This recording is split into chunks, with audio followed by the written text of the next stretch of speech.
여러분 안녕하세요. 지난주 여러분 시험 치느라고 수고 많이 하셨습니다. 여러분들이 열심히 시험을 성실하게 잘 쳐주어서 고맙습니다. 대체적으로 여러분들이 시험을 잘 쳐주었습니다. 오늘 이 시간에는 이제까지 배웠던 그 시대의 고대 교회의 교리사에 대해서 간략하게 말씀을 드리겠습니다. 이 고대 교회 교리사는 여러분들이 신학 공부하는 데 있어서 또 앞으로 목회 사역을 하는 데 있어서도 굉장히 필요하고 또 기본적인 것이니까 잘 배워두어야 합니다. 특히 이 교회 교리사에 대해서 정확히 알고 있어야지 우리가 이단에 넘어가지 않을 수도 있고 또 이단이 가르치고 있는 것이 무엇이 잘못되어 있는가를 우리가 이러한 교리에 대한 정확한 이해를 통해서 알 수가 있습니다. 특히 고대 교회 교리 가운데 가장 중요한 것이 바로 삼위일체론입니다. 여러분 대부분의 이단들은 이 삼위일체를 부정합니다. 그렇기 때문에 우리가 이 삼위일체에 대해서 정확하게 알고 어떻게 교리적으로 형성이 되었는지, 그리고 정통 신학자들이 그것을 어떻게 우리에게 해석해 주었는지 여러분들이 열심히 잘 배워주시기 바랍니다. 삼위일체론은 콘스탄티노플 공의회 381년입니다. 여기에서 그리스도 교회 최초의 교리가 되었습니다. 다음에 제4차 에큐메니컬 공의회인 칼케돈 공의회 451년에 예수 그리스도의 인성을 두 번째 교리로 만들었습니다. 그러니까 삼일체 교리 가운데 매우 중요한 것이 그리스도론, 예수 그리스도께서 참된 신이시요 참된 인간이라는 이 교리인데, 예수 그리스도의 그 인성에 대해서 칼케돈 공의가 정확하게 선언을 했습니다. 이러한 공의의 결정이 있기까지 고대 교회 전체 역사는 고통스러운 신학적인 논란을 겪었습니다. 그 안에는 콘스탄틴의 전환 이래 수많은 교회 정치적 권력 투쟁이 심하게 투영이 되었습니다. 이 논쟁 가운데는 그리스도교 신앙의 핵심에 관한 것도 포함되어 있습니다. 그 핵심이 예수 그리스도가 하나님의 영에 사로잡힌 한 인간인지 아니면 완전히 참 하나님이신지에 관한 질문입니다. 그러니까 예수님이 정말 참된 인간인가, 또 참된 하나님인가, 아니면 참된 인간일 뿐이고 참된 하나님은 아닌가, 또 다른 한편은 참 하나님인데 참 인간이 아닌가, 이제 이런 문제로 신학자들이 오랫동안 논쟁을 해왔습니다. 고대 교회 삼위일체를 둘러싼 논쟁은 예수 그리스도의 신성에 관한 논쟁이었습니다. 2세기 그리스도교 공동체와 그 신학의 비중이 유대적인 영역에서부터 그리스 사상의 세계로 완전히 전이되었다는 사실이 이 논쟁의 본질적인 부분입니다.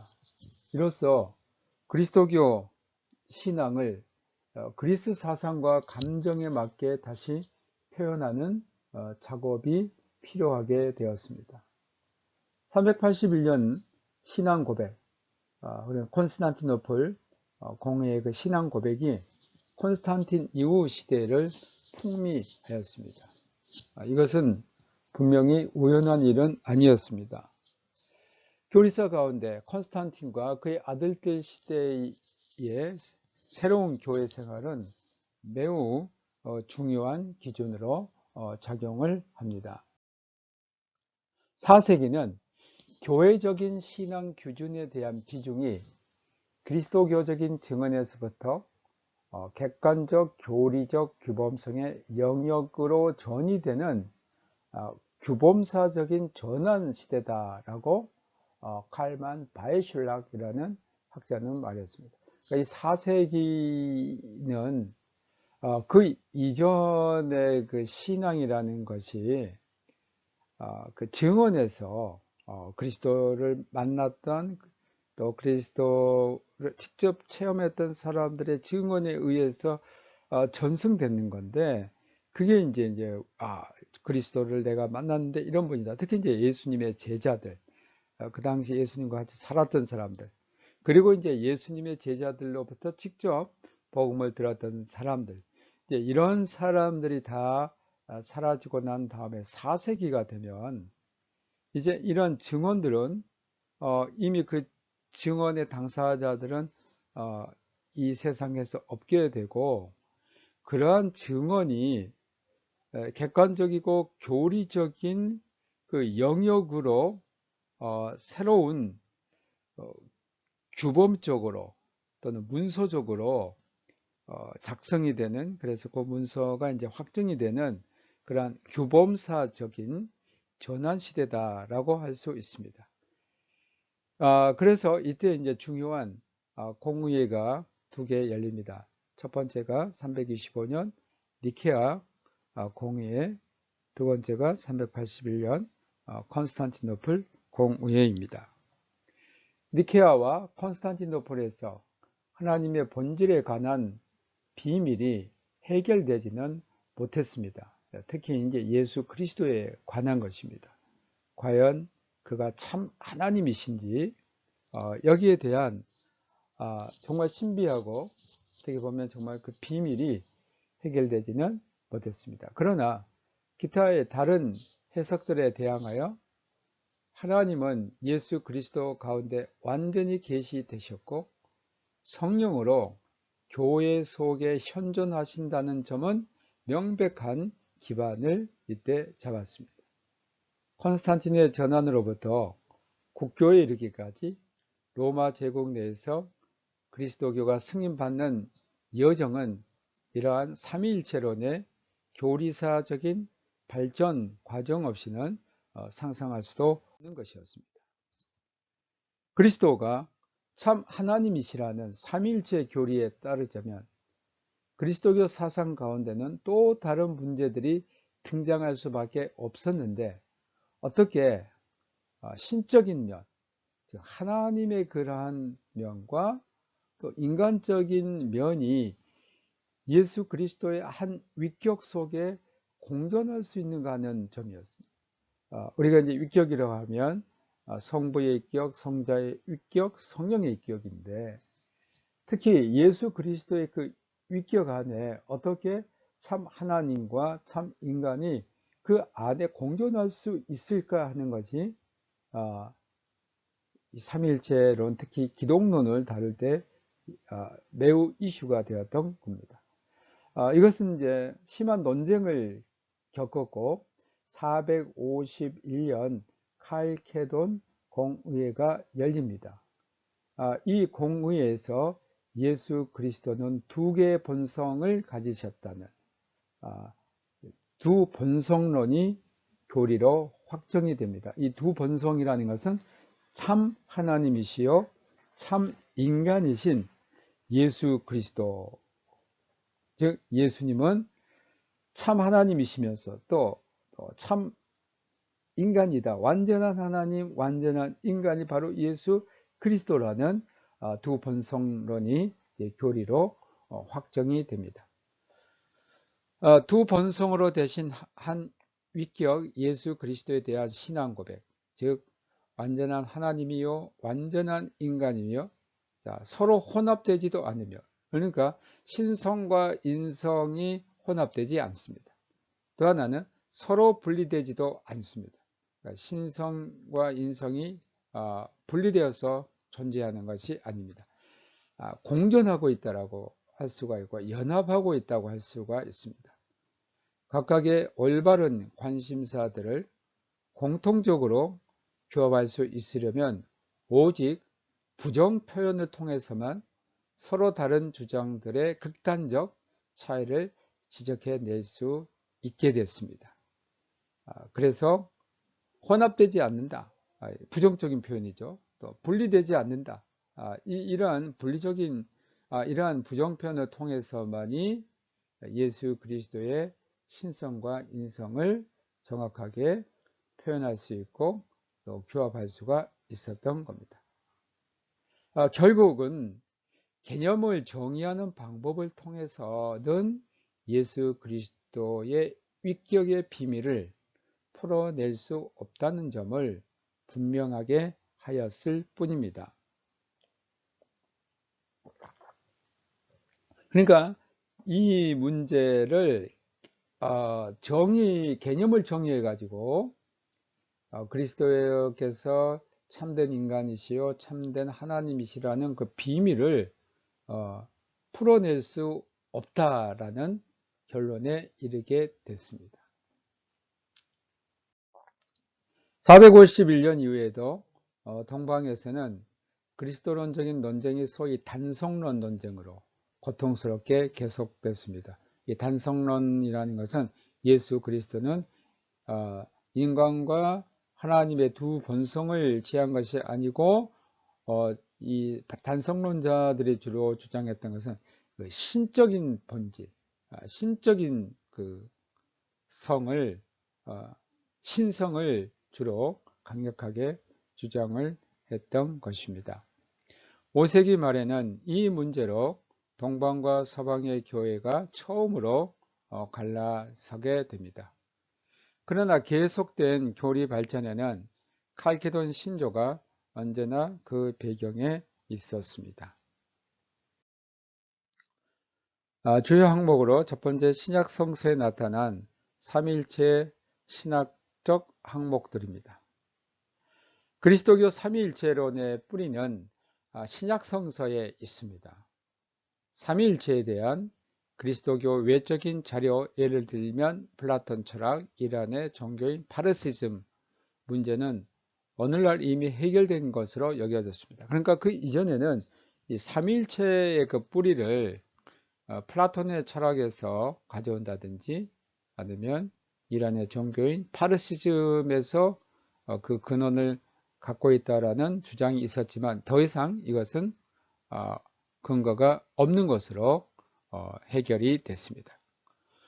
확실히 전체 그리스도교 역사는 삼위일체론에 대한 비판으로 점철되어 있습니다. 예를 들면 종교개혁 시대에는 소시자니즘이라는 그 반삼위일체론자들이 등장하면서 삼위일체론을 부인하는 그런 부류들이 등장합니다. 그리스도교 전체 역사를 보면 삼위일체론에 대한 비판이 계속되어 옴을 우리가 볼 수가 있습니다. 사실 오늘날 이단의 문제들도 이 삼위일체론에 대한, 특히 그리스도론에 대한 부정이 그들 안에는 강하게 자리를 잡고 있음을 볼 수 있습니다. 그 시대의 철학사조와 연관되어 있는 고대 교회 삼위일체론 논쟁은 사실 예수 그리스도의 신성에 관한 논쟁이었습니다.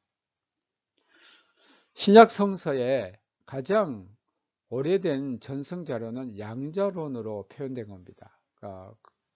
그 양자론을 주장하는 사람들이 어떤 말을 하냐면 예수님이 세례 요한으로부터 세례를 받을 때에 하나님으로부터 아들로 입양되었다는 그런 표현을 말합니다. 내 사랑하는 아들이다. 마가복음 1장 11절. 그래서 이들은 예수는 여기서 단순한 인간이 아닌 이 아들 안에 하나님이 자신을 계시하셨다는 겁니다. 또 그리스도의 선제에 대한 언급과 요한과 바울의 그리스도상에 나타난 하나님과 그 동일 형상은 하나님에 대한 부가적인 교훈을 유발했습니다. 예를 들면 요한복음 1장 1절부터 14절, 빌립보서 2장 5절부터 11절. 이제 이것은 빌립보서, 로마서, 고린도후서, 고로서는 이제 바울의 그러한 기독론이라고, 중요한 기독론이라고 할 수 있습니다. 로마서 8장 29절, 또 고린도후서 4장 4절, 골로새서 1장 15절에 나온 내용들입니다. 성령에 관한 언급은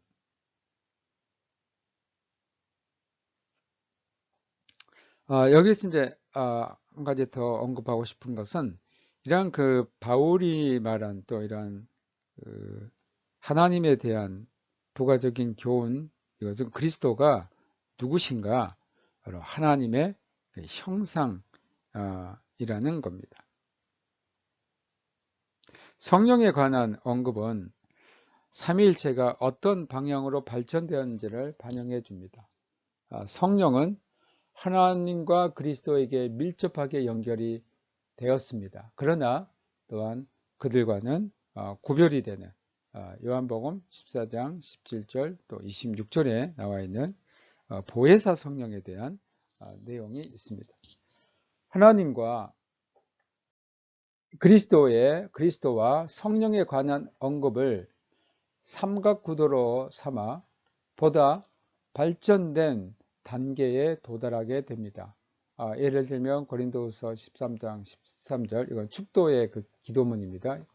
예수 그리스도, 하나님 아버지, 성령, 거기에 나와 있고요. 또 마태복음 28장 19절, 아버지와 아들과 성령의 이름으로 세례를 베풀고, 이것은 하나님, 예수 그리스도, 성령에 관한 이러한 삼각구도로 이제 아주 확실하게 발전된 단계에 도달이 됩니다. 과거의 신앙 고백과 신앙 정식 역시 그 삼각구도 속에서 진보해요. 교회가 삼일체론을 가르치는 방향으로 전개가 됩니다. 그러니까 이러한 성세나 성부, 성자, 성령에 대한 이 삼각구도가 이제 신앙 고백에서 그러니까 신앙 고백, 신앙 정식에 보면 성부에 대한 신앙 고백, 성자에 대한 신앙 고백, 성령에 대한 신앙 고백인데 예를 들면 150영경 로마의 신조에는 나는 하나님을 믿습니다. 나는 예수 그리스도를 믿습니다. 나는 성령을 믿습니다. 이러한 그 구도 속에서 이제 신앙 고백의 형태로 삼일체론이 등장하게 됩니다. 200년경 처음 시도된 삼위일체 문제에 대한 설명입니다. 계속되는 발전 단계 속에서 중요한 것은 변증가들이 주장했던 로고스 그리스도론입니다. 그들은 그리스적인 로고스 이해를 했습니다. 즉 로고스라는 것은 세계 이성, 세계 법인데 이것을 요한일서의 로고스 사상과 연결을 시킨 겁니다. 두 가지 관점이 효과가 있는데 첫째는 그리스도교 신앙의 합리성에 근거한 해석입니다. 다른 하나는 선제 개념입니다. 그 선제 개념이라는 것은 세상의 온 세계가 창조되기 이전, 천지 우주 만물이 창조되기 이전에 누가 계셨느냐? 바로 그리스도가 계셨다는 겁니다. 선제하는 로고스의 독자성이 유지되는 가운데 다중적인 단일신론의 문제가 등장합니다. 그러니까 신은 한 분인데 이 신이 여러 개, 그러니까 굉장히 복수로 존재하는, 신은 하나인데 한 신인데 그 존재의 방식에 있어서는 다신인, 다중적으로 여러 그런 형태로 존재하는 그런 문제가 등장하게 됩니다. 어떻게 한 신은 하나인데 다중적일 수 있는가? 이제 여기에서 이것을 반대하는 사람들이 이제 등장하게 됩니다. 결국 하나님의 본질에 대한 이중적, 그 외에는 삼중적인 면이 언급되어야만 했는데 이러한 다중성에도 불구하고 그 통일성이 손상되어서는 안 됐습니다. 그렇게 해서는 안 된다. 그냥 하나의 그 신인데 결국은 다중성을 갖고 있습니다. 저스틴은 그리스도는 제2의 하나님, 도이트로스 테오스다라고 설명했습니다. 이러한 변증가들의 로고스 그리스도론에 대항하는 사람들이 등장합니다. 이들을 이제 우리가 군주신론이라고 합니다. 이 군주신론자들은 하나님의 단일성을 강조했습니다. 그러니까 로고스 그리스도론이 이제 주장하는 것은 다중적인 단일신론이기 때문에 이들 군주신론자들은 어떤 생각을 했냐면 하나님은 온전한 하나의 하나님이지 하나님을 두 개, 세 개를 할 수 없다. 그렇다면 하나님이 어떻게 되느냐면 그리스도교 신이 다신론이 된다는 그런 반론을 폈습니다. 왜냐하면 그리스도교 신앙은 분명히 단일신론이어야 되는데 성부도 신이고 성자도 신이고 이제 더 나아가 이제 성령도 신이라면 그러면 그리스도교 신앙은 단일신론이 아니고 한 분 하나님이 아니고 세 분 하나님을 섬기는 이러한 종교가 된다라는 겁니다. 그러니까 이들은 성부, 성자, 성령을 각각 하나의 신으로 나누면 세 개의 신이 된다는 그런 생각이었죠. 그래서 그리스도교는 주의 타종교가 가지고 있는 다신론을 극복해야 되는데 오히려 이 기독교가 타신론화 된다는 그러한 우려에서 강력하게 이 단일신론 체제를 주장하게 됩니다. 이들은 하나님을 설명하는데 명상적인 요소를 모두 배제했습니다. 군주신론은 다음 두 가지로 구분이 되는데 오직 로고스 그리스도론에 반대하는 점에서만 공통이지 다른 그런 양상을 띱니다. 하나는 역동적 군주신론, 그것을 다른 말로 양자론이라고 하고요. 또 하나는 양태론적 군주신론이 역동적 군주신론은 예수의 신성을 뭘로 이해하냐면 그 능력으로 다이나믹하게 이해를 했어요.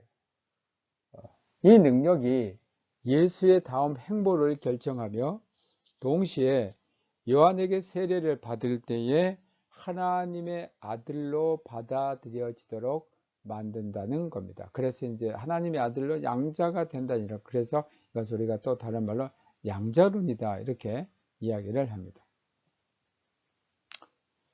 그들의 주장을 보면 하나님은 한 분이셨고 아버지와 아들의 관계는 역동적 관계이지 본질적 그 아버지와 아들이 같은 본질을 가진 그게 아니라는 겁니다.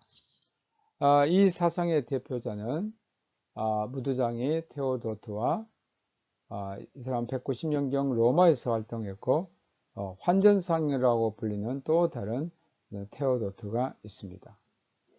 부분적으로 260년경부터 안디옥 감독이었던 사모사타의 바울도 이러한 경향에 포함시킬 수가 있습니다. 양태론적 군주신론은 아버지와 아들을 하나님의 두 가지 다른 현현 모습으로 이해했습니다. 쉽게 말하면 하나님이 한 분인데 어떤 때는 아버지의 모습을 나타내고 어떤 때는 아들의 모습으로 나타난다는 겁니다. 결과적으로 이러한 해석은 그리스도와 하나님 자신을 일치시키는 방향으로는 나갈 수가 있었습니다. 그리스도가 하나님이고 하나님이 그리스도다. 왜냐하면 나타나는 그 모양만 모두스만 바뀌었기 때문에 여기에 이것을 주장하는 이러한 주장에 대해서 이 주장을 반대했던 사람들은 그러면 너희들은 성보순환설을 주장하는 것이다. 이 말은 그리스도께서 십자가에 달려 돌아가셨는데 십자가에 달린 분이 누구냐? 한 하나님의 다른 현여 모습이라면 그러면 십자가에 달린 분은 결국은 하나님이시네, 아버지네. 그래서 아버지 스스로 고난을 당하였다는 것을 너희들이 이야기하는구나 라고 이제 반박을 했습니다. 이러한 그 양태론적 군주 신론자들의 대표적인 사람들로 스미르나의 노에터스, 또 프락세아스, 사벨리우스가 있습니다. 노에터스는 아버지와 아들의 인격성 차이에 대해서 논쟁을 했습니다. 그러니까 아버지와 아들은 인격적으로 다르다. 오로지 이 방법만이 하나님 아버지만 유일한 신이라는 것을 보존할 수 있다고 보았습니다. 그리스도는 우리를 위해서 고난을 당하신 참 하나님이어만 했고 이렇게 돼야만 그 고난이 우리에게 구원을 의미할 수 있기 때문이다 라고 했습니다. 이로써 이 신학자는 이미 4세기 아타나시우스보다 이 점에서는 앞서 있었다고 할 수 있습니다. 프락시아스는 양태론의 한 형태를 발전시키려고 시도했는데 이는 하나님 스스로 고난 당하셨다는 표현을 피하기 위해서입니다.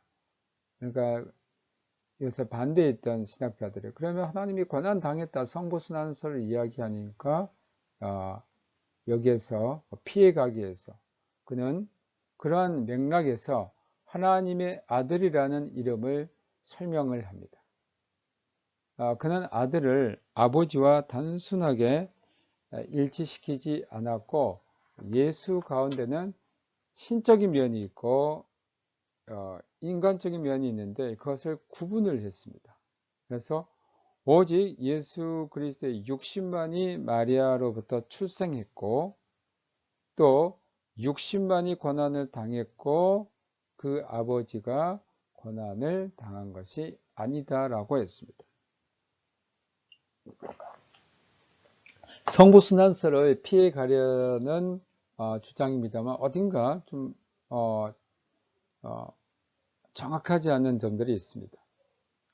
이러한 예수의 육신이 성서에서 하나님 아들이라고 불렸다는 겁니다. 이와는 반대로 구원자 가운데 나타나는 신적인 면은 지존하신 하나님과 인격적으로 동일하다라고 주장했습니다. 이런 프락시아스를 반대하는 사람으로 터툴리안을 꼽을 수가 있습니다.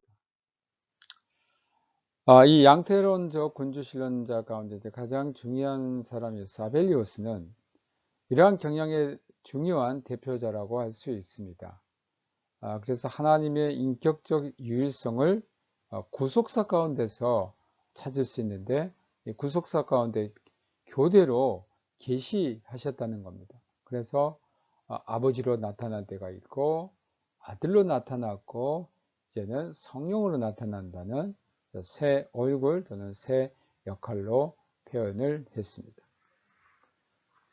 이것을 삼위일체론의 가계도적인 온영이라고 부르는 데 반하여 소위 내재적인 삼위일체론은 하나님의 본질상 내적인 부분을 강조했습니다. 사벨리우스 주의죠. 사벨리우스 그 주의는 구약에서는 아버지로 신약에서는 이제 그리스도로 그 위에는 성령으로 나타난다 이제 이렇게 한 하나님의 나타나는 그 현현의 얼굴이 세 개, 역할이 세 개다라고 했는데 사실 이것도 맞지 않습니다. 그러나 내재적인 삼위일체로는 하나님께서 본질상 성부, 성자, 성령으로 구분된다는 것이지 가계도적인 어느 언형에서 이 삼위일체론을 설명할 수 없습니다. 군주신론의 그리스도상은 철저히 거부가 되었습니다.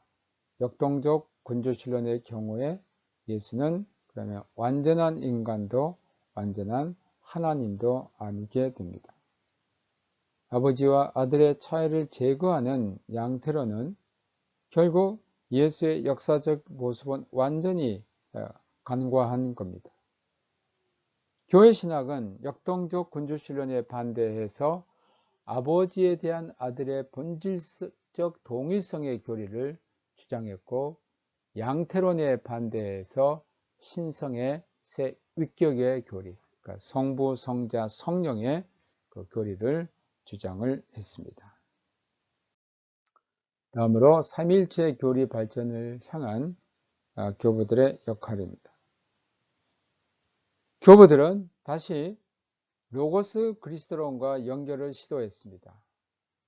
이레니우스는 구속사 가운데에서 계속되는 하나님의 계시를 가르쳤고, 터툴리아는 분명한 개념을 정리했습니다. 그의 정의는 다음과 같습니다. 터툴리안의 삼위일체론이 사실은 고대 삼위일체론의 어떤 그 근간을 이루었다 할 수 있습니다. 그가 이제 주장했던 게 한 본질의 세 위격이다. 우나 스브스탄치아, 한 본질, 트레스 페르소네, 세 개의 위격이다.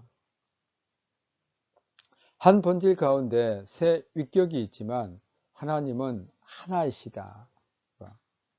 구속사에서는 이러한 단일성이 삼위성으로 구분이 되었다는 겁니다. 오리게네스는 소위 내재적 삼위일체론을 대표하는 최초의 사람으로, 하나님은 아들을 영혼 가운데로 불러내셨고, 아들이 아버지로부터 나왔듯이 성령도 아들로부터 나왔습니다. 이로써 아들은 아버지 아래에 있게 되고 성령은 아들 아래에 있게 되는 종속론적인 삼위일체론이 되었습니다. 그러니까 아버지, 아들, 성령 이렇게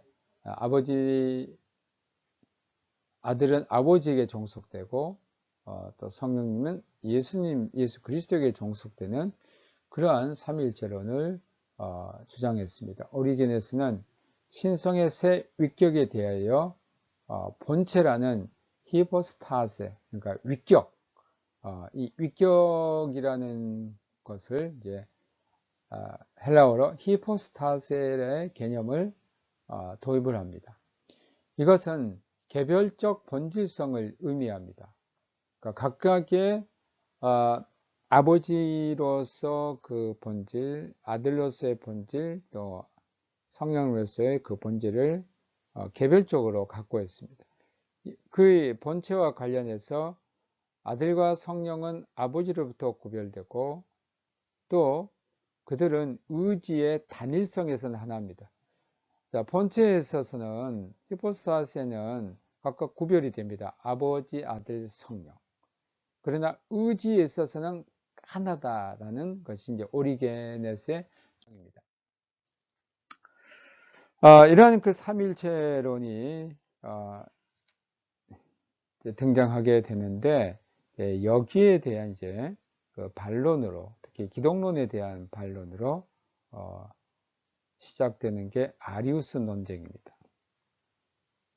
이 논쟁은 318년부터 381년까지 지속이 됐고요. 다음과 같은 그 질문에서 논쟁이 비롯됩니다. 그리스도가 하나님의 영에 사로잡힌 인간인지, 아니면 완전한 의미에서 참 하나님인지, 여기에 대한 질문을 던진 겁니다. 이 논쟁의 원인은 4세기 초 알렉산드리아의 장로 아리우스가 제공을 했습니다. 그는 신학적으로 하나님 아래에 종속된 로고스를 강하게 주장하는 안디옥의 루치안에서 비롯이 되었습니다.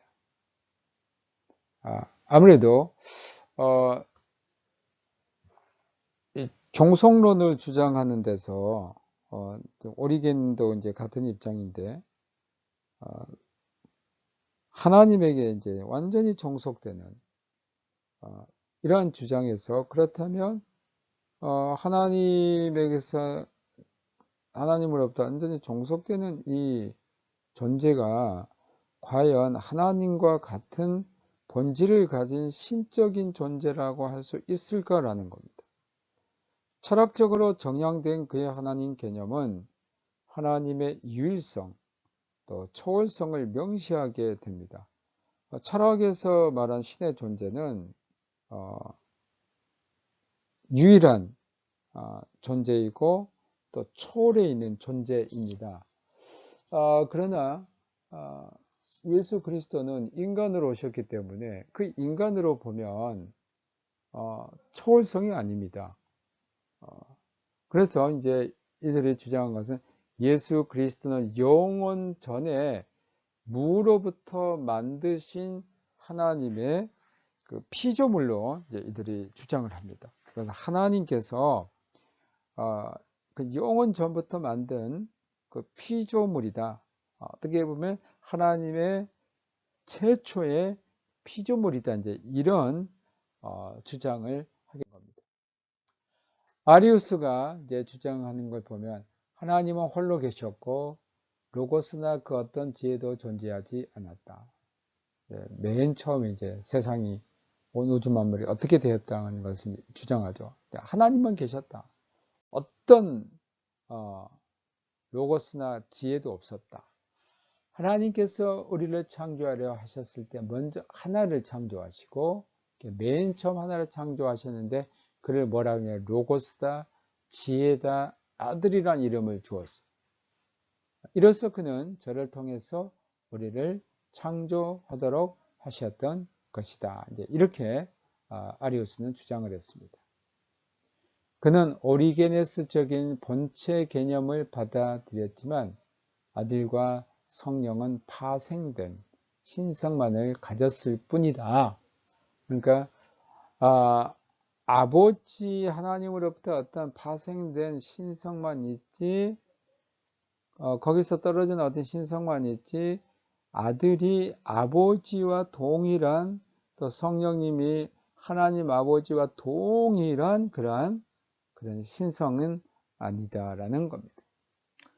아리우스는 아들이 아버지와 본질상 하나라는 것은 생각할 수조차 없었습니다. 그러니까 아버지와 하나의 동일한 본질이라는 것을 그는 생각할 수 없었던 것입니다.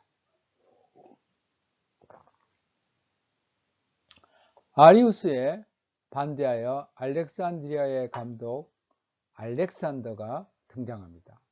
그는 모든 철학적인 사고에 반대해서 그리스도의 신적 동일성의 비밀을 굳게 붙어 있었습니다.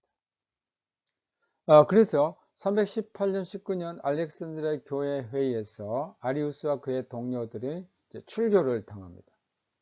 이들이 출교를 당하니까 어디로 가냐면 니코메디아 가운데 유세비우스에게로 갔습니다. 오리게네스적인 생각을 하는 동방의 감독들은 그를 후원했고 그 논쟁은 퍼져나갔습니다. 이런 그 큰 신학적인 논쟁이 이제 제국에 있게 됨으로써 콘스탄틴 황제가 이 논쟁에 개입하기로 결심을 했습니다. 1125년 콘스탄티노플에서 가까운 니케아에 제국 전체 회의를 소집했는데 이것이 제1차 에큐메니칼 공의회입니다. 에큐메니칼 공의회라고 한 것은 동방과 서방의 주교들이 다 초청을 받았기 때문입니다. 사실 여기 참석했던 주류 주교들은 주로 동방에서 왔던, 동방교에서 왔던 주교들이었습니다. 서방교도 물론 참석했지만 매우 소수였습니다. 여기에서는 오래된 신앙 고백이 이 공의에서 채택이 됩니다. 그 결의의 내용은 다음과 같습니다. 아들은 아버지의 본질로부터 출생되었으며, 만들어진 것이 아니죠. 아리우스는 만들었다고 그랬습니다. 피조되지 않았고 아버지와 본질상 하나다라는 그러한 신앙 고백이 채택이 됩니다.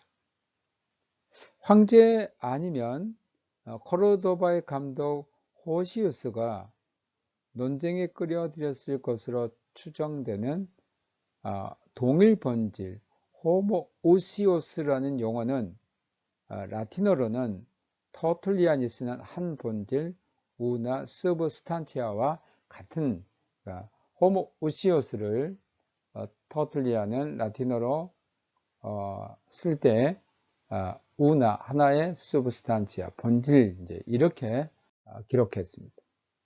호모우시오스 개념은 이 회의에 다양한 분파, 아리우스 지지자, 온건한 오리게네스파, 알렉산더 감독 지지자, 앙키라의 마르셀, 코르도바의 호시우스 모두를 일치시킬 수 있었습니다. 본질상 하나 또는 동일 본질에라는 이 말의 의미가 예매한 것이었기 때문이었습니다. 그러나 아리우스 자신과 그 동료들은 이 개념을 받아들일 수가 없었고 그들은 이 신앙 고백에 서명하기를 거부하여 결국 재판을 받아 추방이 됐습니다. 325년부터 362년까지 아리우스 논쟁과 감독 아타나시오스입니다. 자, 아리우스와 그의 이제 일당들은 추방이 됐지만 거기에서 아리우스 논쟁이 끝난 것이 아닙니다. 오히려 아리우스 주의자들이 그 후로 보면 황제의 그 황실의 비호를 받아서 교회 정치를 장악해 가고 있음을 볼 수 있습니다.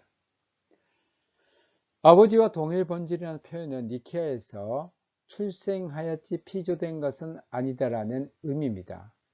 이것은 아들의 완전한 신성을 의미했고 그러나 신성의 일치와 위격의 다양성을 사고를 통해 해결하려는 시도는 아니었습니다.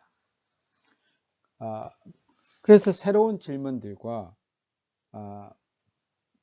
새로운 문제들이 야기가 됩니다. 이 중에서 두 가지가 중요합니다. 첫 번째, 하나님의 다양한 위격들이 어떻게 상호작용하는가.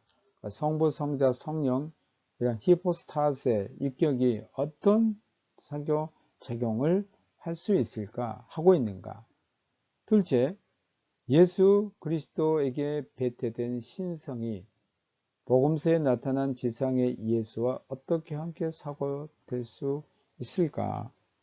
즉 예수 그리스도라는 그 신이 지상에서 활동하고 있는 인간 예수와 어떻게 일치시킬 수 있느냐, 이 두 가지 질문을 둘러싸고 아리우스 논쟁이 진행되었던 것입니다. 니케아 공의의 결정은 오리게네스 신학의 근거예요. 하나님의 인격들의 차이를 심각하게 강조했던 동방의 감독들 대부분에게는 하나의 도전이었습니다. 오리게네스는 한편으로 예수 그리스도를 피조물로 보는 경향이 있었고 그래서 동방의 감독들은 이 오리게네스 신학에 상당히 영향을 받았기 때문에 하나님과 예수 그리스도가 동일한 본질이라는 것에 대해서 이들은 잘 받아들이려고 하지 않았습니다. 그들은 근본적으로 아리우스적 생각을 가지고 있었고 결국 아리우스주의는 325년 이후에는 황제 정책에 의해서 보호를 받게 됩니다. 가장 큰 그 이유가 이 아리우스주의는 추방이 됐지만 사실 다시 실권을 쥐게 됐는데 이것은 니코메디아 유세비우스가 황실에 고문이 되며 종교 고문이 되고, 또 그럼으로써 콘스탄틴 황제에게 아주 큰 영향을 끼친 인물이었기 때문에 그의 어떤 정치적인 보호 아래 아리우스주의자들이 흥황을 하게 되고, 오히려 아리우스 이단을 반대했던 정통 신학자 가운데 한 사람 아타나시오스가 큰 박해를 받게 됩니다. 328년부터 알렉산드리아의 감독으로 활약한 아타나시오스 감독은 이에 대해서 반대를 했습니다. 그러니까 아리우스주의자들에 대해서 가장 강력한 반대자가 알렉산드리아의 주교 아타나시우스였습니다. 그는 사실 니케아 신조를 지키려는 논쟁가였고 아리우스파의 주요 대적자였습니다. 그는 독일의 트리오와 또 로마로 추방당한 동안 서방의 삼위일체론을 배웠습니다. 특히 그 터툴리안의 삼위일체론, 터툴리안의 그 본질 개념을 배운 걸로 보여집니다. 아타나시우스는 호모우시우스, 그러니까 동일 본질 이 개념에서 우선 아들의 신성이 선포되고 있음을 보았습니다. 즉 하나님 아버지와 동일한 본질이라면 그는 바로 하나님과 동일한 본질이기 때문에 누군가 본질적으로 신이시다라는 겁니다. 훗날 그의 본체 개념을 채택해서 이 개념을 하나님의 본질적인 일치의 의미로 이해를 했습니다. 아타나시우스의 특별한 점은 구원론적으로 삼위일체론을 정의한 겁니다.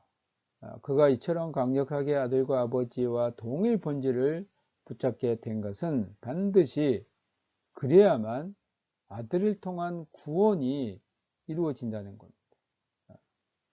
왜냐하면 그는 바로 하나님과 동일한 하나님입니다. 성부와 동일한 하나님이신 예수 그리스도, 그분을 믿어야 되는데, 그 삼일체론이 결국은 구원론적으로 연결이 되면서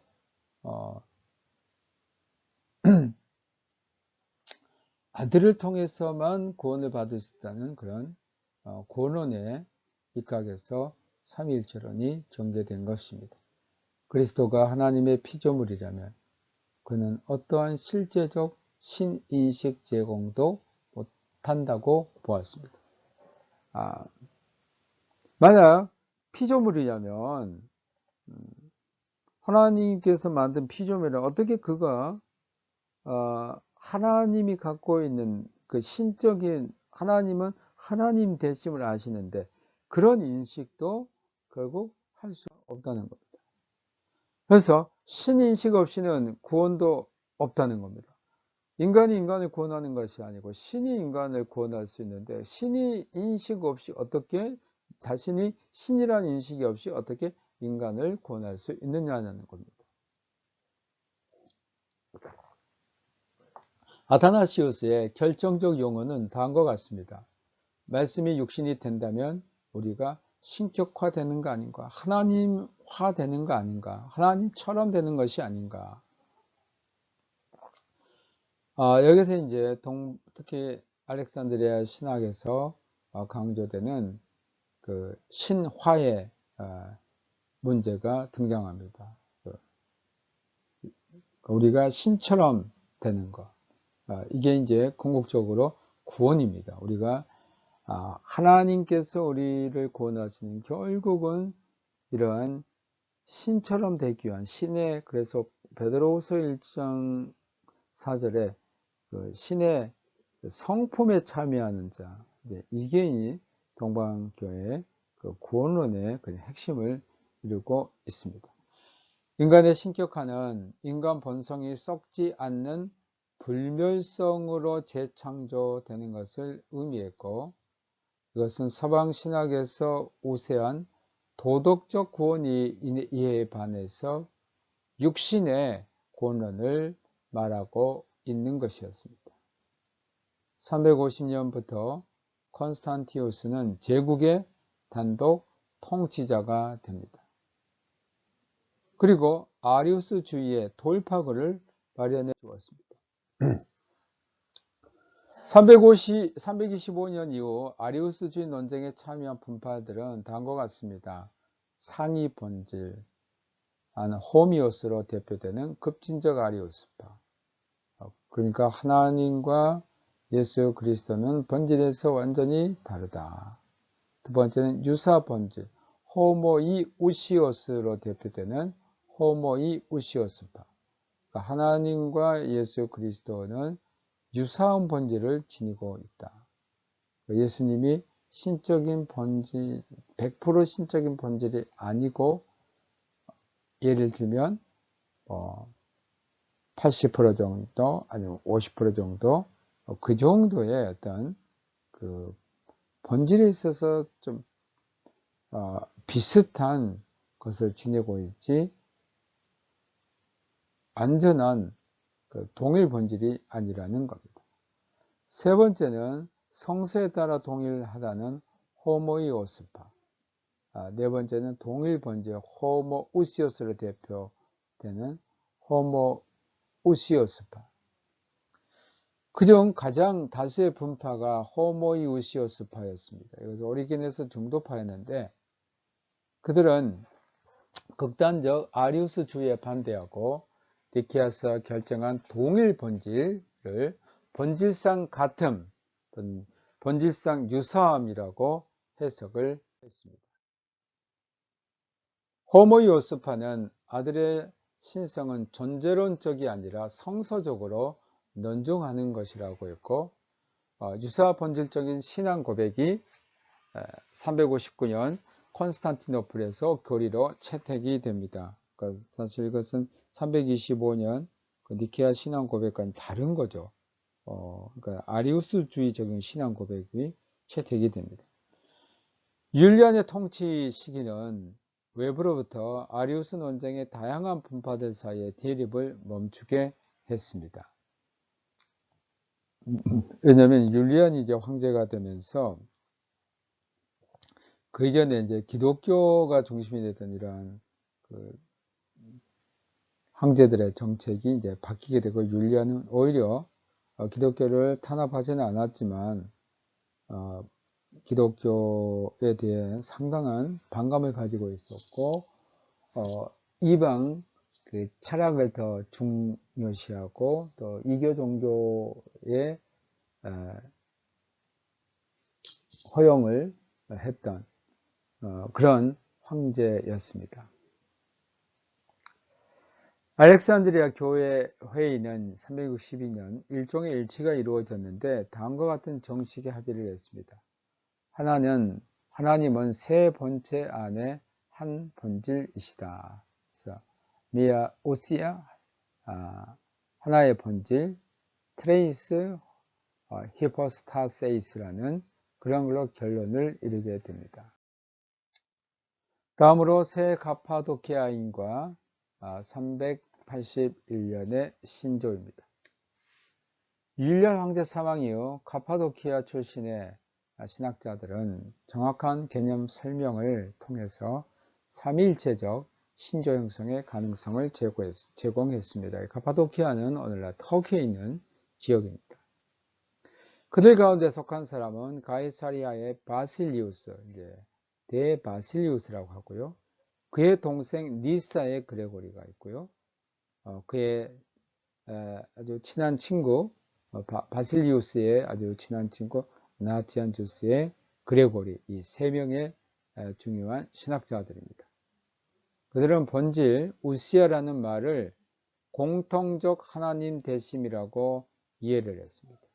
그러니까 성부, 성자, 성령이 공통적으로 가지고 있는 하나님 대심, 그게 바로 하나님의 본질입니다. 반면에 본체 히포스타시스, 이 히포스타시스라는 헬라어의 원뜻은 그 아래 드러나다라는 뜻입니다. 그래서 세 개의 그 성부, 성자, 성령이 공통의 하나님 되심 아래에 드러나는 것.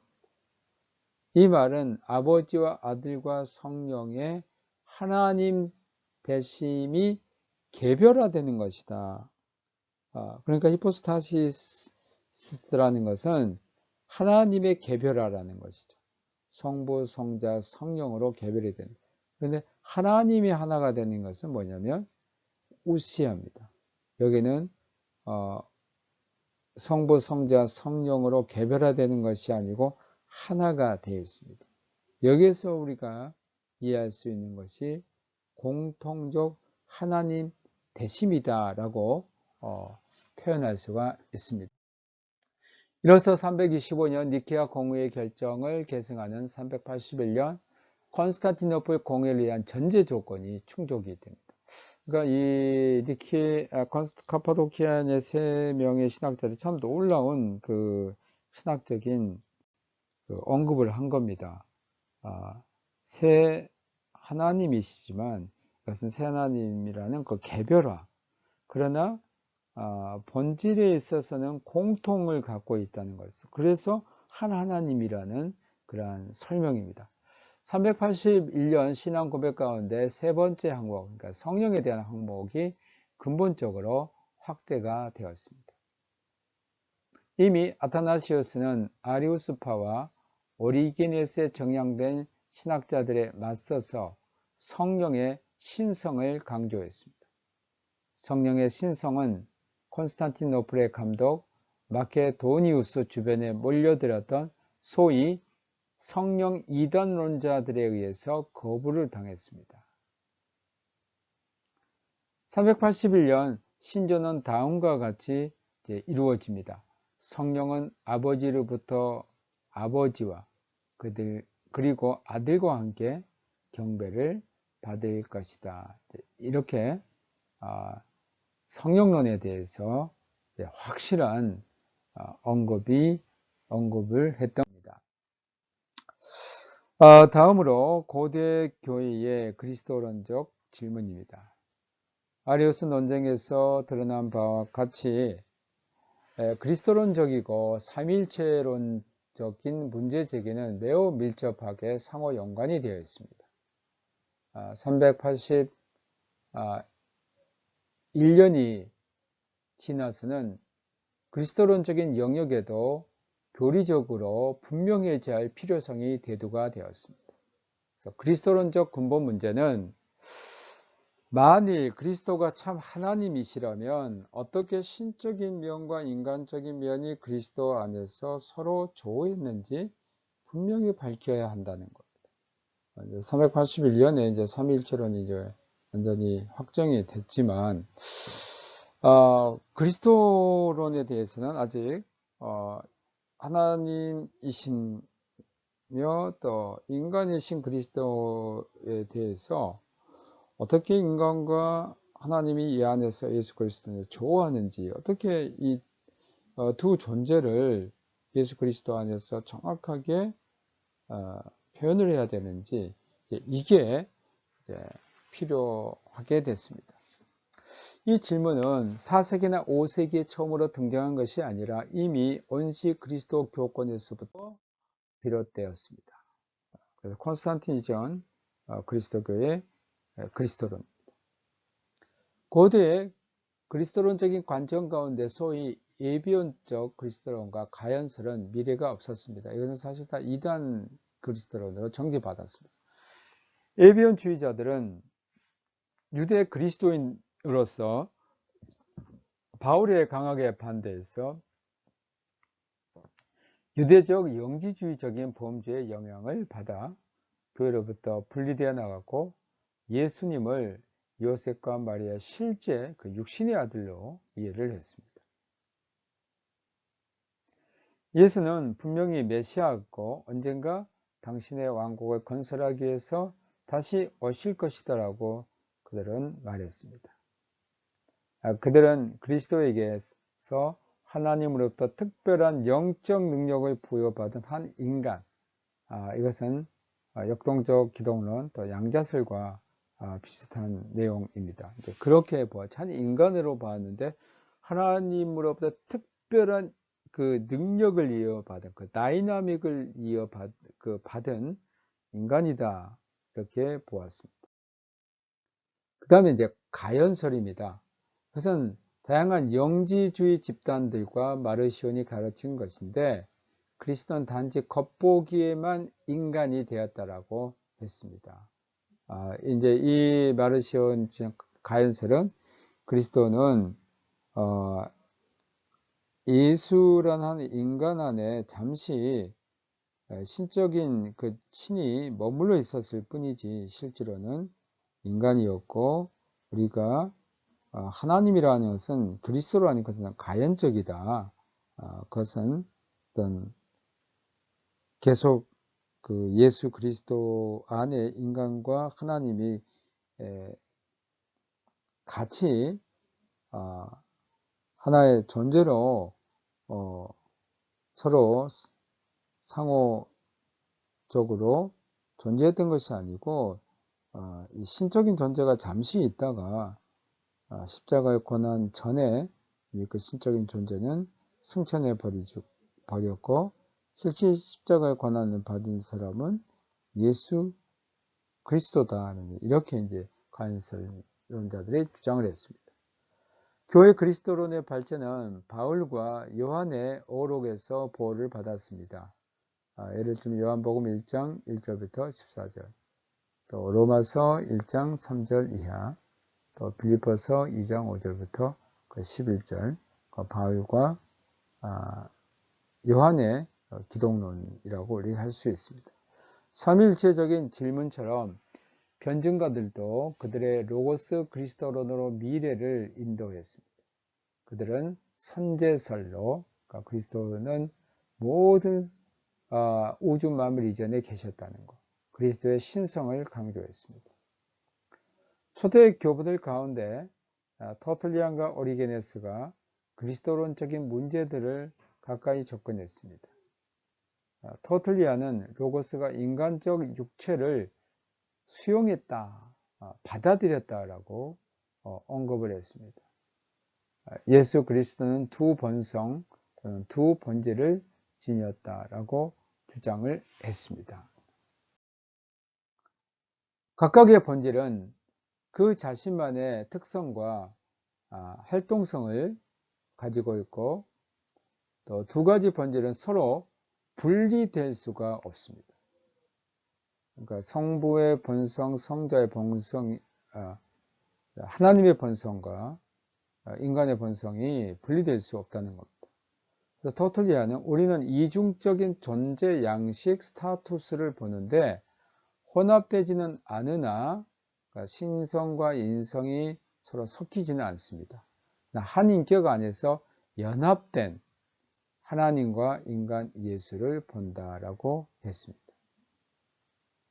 터툴리안은 성육신과 예수의 완전한 인성, 즉 예수가 인간적인 영을 가졌다는 점을 강조했습니다.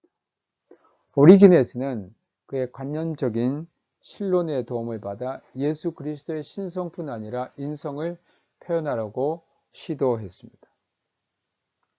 예수의 인간적인 영이 선재한다는 말은 그 영이 신적인 로고스가 하나가 되어 이제는 완전한 무죄하신 이가 되었다는 겁니다. 그러니까 오리지네스 항상 그 창조에서도 인간의 그 영이 선재한다는, 그러니까 예수의 그 인간의 영이 선재했고, 그러니까 모든 창조 이전에 있었고, 그 영이 예수의 그 선재하는 영이 로고스 하나가 됐습니다. 그래서 그 완전한 무죄하신 이가 되었다는 겁니다. 또 다른 선재하는 인간적인 영들은 물론 하나님으로부터 분리된 겁니다. 이 오리게네스가 주장하는 그 영원 선재설, 모든 그 창조 이전에 인간의 영은 선재하고 있었고 예수 그리스도의 그 인간의 영도 선재하고 있었는데 예수 그리스도의 그 인간의 영은 로고스와 이렇게 하나가 됐고, 인간의 영은 하나님과 분리가 되었다는 겁니다. 로고스와 연결을 통해서 영혼은 성육신 때 예수의 육에 들어왔다라고 했습니다. 그러니까 이 성육신, 하나님이 이제 인간이 되실 때에 그때 이제 그 로고스가 이것을 연결해 주는 겁니다. 그래서 예수의 육 안에 이제 이 신적인 존재가 들어오는 겁니다. 신적인 로고스와 육체 사이에서 그 영혼은 그 중간 지체가 되어 있습니다. 왜냐하면 이 인간의 그 영혼이 로고스가 그 하나가 될 수 있는, 로고스와 인간이 하나가 될 수 있는 어떤 그 수단, 그 지체가 되어 줬기 때문에 결국 로고스라는 것이 인간의 육체로 들어온 것이 아니고 인간의 영을 통해서 인간의 육체로 이제 들어오는 이러한 역할을 했습니다. 알렉산드리아와 안디옥, 동방의 두 중심입니다. 알렉산드리아는 아프리카에 있고요. 이집트에 있고, 안디옥은 오늘날의 그 터키에 있습니다. 4세기와 5세기 그리스도론 논쟁은 근본적으로 이 두 신학 중심지 사이에서 전개가 됩니다. 그래서 우리가 알렉산드리아 학파, 안디옥 학파라고 말합니다. 알렉산드리아에서는 그리스도 안에서 인간적인 본성이 신적인 본성과 연합하는 데 관심을 갖게 됩니다. 그러니까 이 알렉산드리아 신학에는 그리스도의 신성이 굉장히 이제 강조가 된다라고 할 수 있고요. 그리고 고론적 관심 때문에 예수 그리스도 안에서 신과 인간의 일치를 강조했습니다. 아타나시오스 같은 경우. 근데 안디옥에서는 그리스도의 두 본성적 차이가 더 강조됐습니다. 그러니까 알렉산드리아 신성과 인성의 일치, 그래서 신성이 강조되고요. 안디옥에서는 이 두 본성의 차이를 강조해서 인간적인 예수, 신적인 예수, 그래서 예수가 지상에서 끼친 영향은 도덕적 모범으로서 사역하는 예수 삶 신학을 여기에서는 주장했습니다. 논쟁은 4세기에 시리아 라오디게아의 감독 아폴리나리스로부터 비롯됐는데 그 일은 다음과 같습니다. 예수의 인간 영혼은 신적인 로고스로 대치되었다. 그러니까 예수님도 인간이기 때문에 그 영혼이 있어요. 근데 예수님이 그 영혼은 뭐냐면 그 인간의 영혼이 아니고 신적인 로고스로 대신했다는 겁니다. 그는 좁은 의미에서 그리스도론적인 질문을 제시한 최초의 신학자였습니다. 그러니까 아폴리나리스도 이제 그것 때문에 예수님은 인간이고 예수님은 신인데 그러면 인간이 육체와 육신을 갖고 있는데 예수님은 몸은 이제 인간의 몸을 갖고 계세요. 근데 예수님이 갖고 있는 그 영혼은 뭘까? 그건 인간의 영혼이 아니고 뭐냐면 신적인 로고스다. 이것으로 대체가 된 거다. 이제 이렇게 주장을 했어요. 그럼 어떻게 됩니까? 그리스도의 완전한 인성이 부인하게 되죠. 왜냐하면 예수님이 완전한 인간이라면 예수님은 인간의 육신을 갖고 있고 인간의 영혼을 갖고 있어야 완전한 인간이에요. 우리가 그렇잖아요. 그런데 결국 아폴리나리스는 예수님은 몸은 인간인데 예수님의 인간의 그 영혼은 로고스란 말이에요. 그러면 어때요? 완전한 인간도 아니고 그렇다고 해서 완전한 하나님도 아니에요. 그렇죠? 하나님이랑 완전한 신성이 있어야 되는데 아니 하나님이 인간의 영 안에 있으셔가지고 그렇다면 우리가 이것을 완전한 인간이라고 할 수 없는 존재가 되어 버렸습니다. 그래서 이것은 안디옥 학파뿐 아니라 알렉산드리아 학파까지도 아폴리나리스를 반대했습니다. 결국 381년 콘스탄티노플 공의에서 이단으로 정죄받았습니다. 아리우스주의자들 역시 로고스가 예수의 영혼의 자리를 차지하고 있다는 관점을 대표를 했습니다. 안디옥에서는 아리우스주의자의 반대에서 그리스도의 신성을 확고히 했지만 동시에 예수 안에 인간적인 영혼을 거부하는 결과도 나타나 있습니다. 그렇다면 예수는 참 인간이 아니는 말이 됩니다. 안디옥의 유스타티우스는 로고스가 육과 영으로 된 인간 예수에게 들어갔다라고 가르쳤습니다. 그러니까 이것은 사실 예수님이 참된 인간이 아니라는 말이 된 겁니다. 이로써 미리 5세기 초반 안디옥의 그리스도론이 어느 정도 그 모습을 들어 있습니다.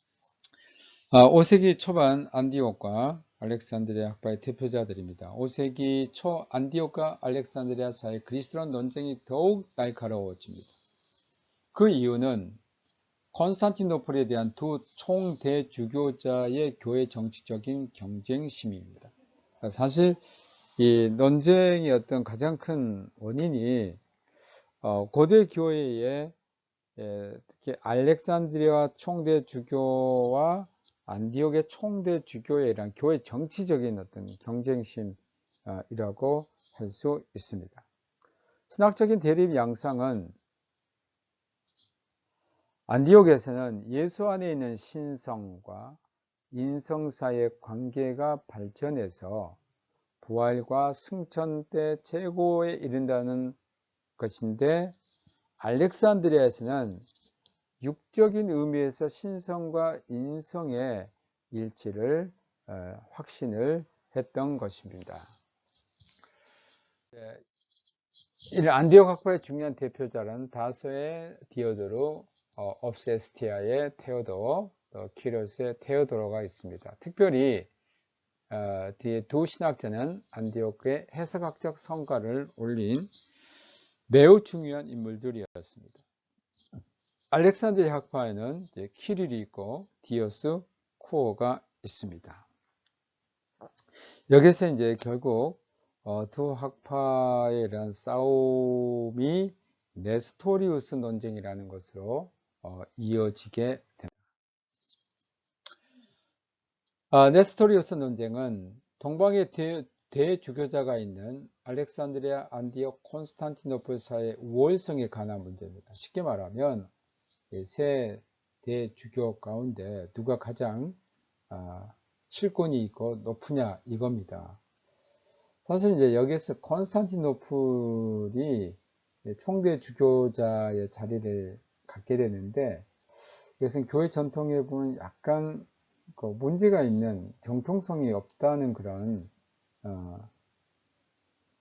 사람들이 그렇게 생각할 수 있는 것이었습니다. 왜냐하면 총대 주교고가 될 수 있는 그 자격이 있는데 이것은 역사적인 정통성이 있어야 됩니다. 그것은 예수 그리스도의 사도들에 의해서 세워진 교회냐라는 것이었어요.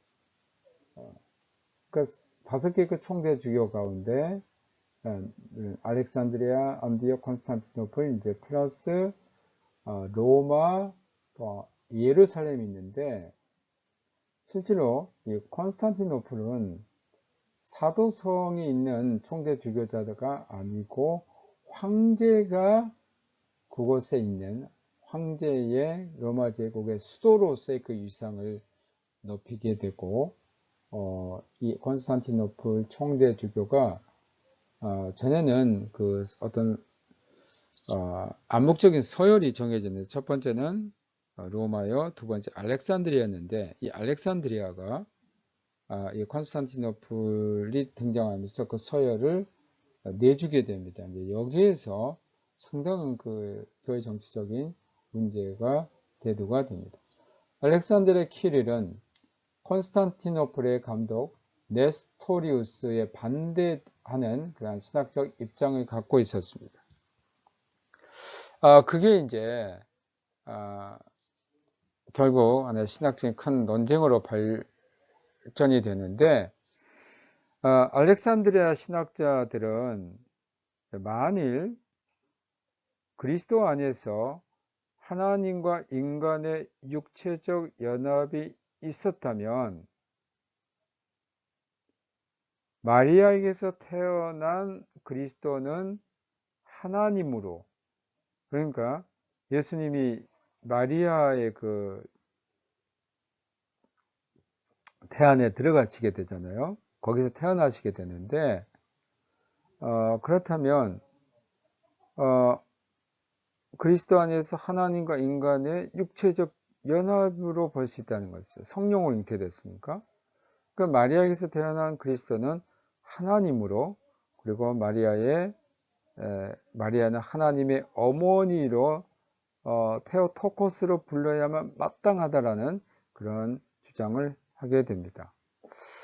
여기에 비해서 콘스탄티노플의 총감독인 네스토리우스는 마리아는 다윗의 자손을 출산했다. 그리고 그의 안에서 로고스가 머물러 있었다고 했습니다. 결국 그리스도 안에 있는 신적 요소가 그의 인간적 본성 가운데서는 발견될 수가 없습니다. 그리스도에게서 신적인 요소가 나타났던 것은 오로지 로고스가 자신을 다윗의 자손과 연합시켰기 때문에 일어났다는 겁니다. 근데 이 연합이 언제 발생하냐면 마리아 뱃속에서 발생되는 것이 아니고 그리스도가 출생 시에 발생을 합니다. 그러니까 그리스도께서 마리아의 배에서 딱 태어날 때에 다윗의 자손인 그 그리스도와 그 다음에 그 그리스도 예수 안에 이제 로고스가 이제 연합이 됩니다. 언제? 태속이 아닌 태어날 때. 그래서 마리아는 누구냐? 태 안에서 있을 때 하나님과 인간의 그 육신이 연합한 것이 아니고 단지 그 안에는 다윗의 자손을 잉태하고 있었고 태어날 때에 로고스와 연합이 있었기 때문에 마리아는 그리스도의 어머니이지 하나님의 어머니가 아니다라는 주장입니다. 이로 인해서 네스토리우스는 그리스도의 신성을 부인한다는 제목으로 이제 피소가 됩니다. 이게 바로 이제 두 감독 사이의 이제 첨예한 그런 신학적인 논쟁이었습니다. 네스토리우스는 과거 안디옥 신학자들과 비슷한 그리스도를 갖고 있었는데 이것은 아폴리나리스에 반대해서 예수 그리스도의 참 인성이 강조되어야만 한다는 겁니다. 예수 그리스도가 정말 인간이 되기 위해서는 그 안에 진짜 인간이 돼야 돼요. 인간의 육신과 또 인간의 영혼을 갖고 있어야 돼요. 왜냐하면 그렇지 않다면 아폴리나리스처럼 될 수 있다는 겁니다. 그래서 로고스는 단지 하나의 몸을 가진 것이 아니고 완전한 인간을 가지고 있다라고 했습니다. 안디옥 학파에게는 로고스 인간 그리스도론, 로고스 안트로포스 크리스톨로기였고, 알렉산드리아 학파는 로고스 육체 그리스도론입니다. 그 말은 뭐 말이냐면 로고스가 마리아의 태 안에서 이미 육체와 이제 연합이 되었고 그래서 그가 그리스도가 되셨다는 겁니다. 키릴은 마리아의 칭호가 하나님을 잉태한 자라고 테오토코스라고 불릴 수 있지 않는가라는 질문을 통해서 네스토리우스와 대적을 했던 겁니다. 네스토리우스는 마리아에 관해서 그리스도를 잉태한 자라고 부르기만을 원했던 것입니다. 논쟁은 계속되었고 테오도시우스 2세 황제는 431년 에베소에 공회를 소집합니다. 이게 이제 제 3차 예배소 그 에큐메니칼 공회가 됐는데, 심한 혼란을 겪은 후 양쪽 진영에서 상대를 서로 저주를 했고, 황제는 키릴과 네스토리우스를 체포해서 키릴은 감옥에서 나올 수 있었지만 네스토리우스는 태요와 함께 출교당합니다. 그리고 이제 이 네스토리우스는 출교당해서 나중에 네스토리우스파를 세우게 되는데, 이 네스토리우스파가 선교에 특히 이제 시리아 에데사를 중심으로 들이 활동을 하게 되고, 많은 선교의 활동을 하게 되고, 이 네스토리우스가 동양에 특히 이제 중국에까지 진출을 하게 됩니다. 431년 네스토리우스를 추종하는 그 네스토리우스파 기독교죠. 그게 중국에까지 가게 됩니다.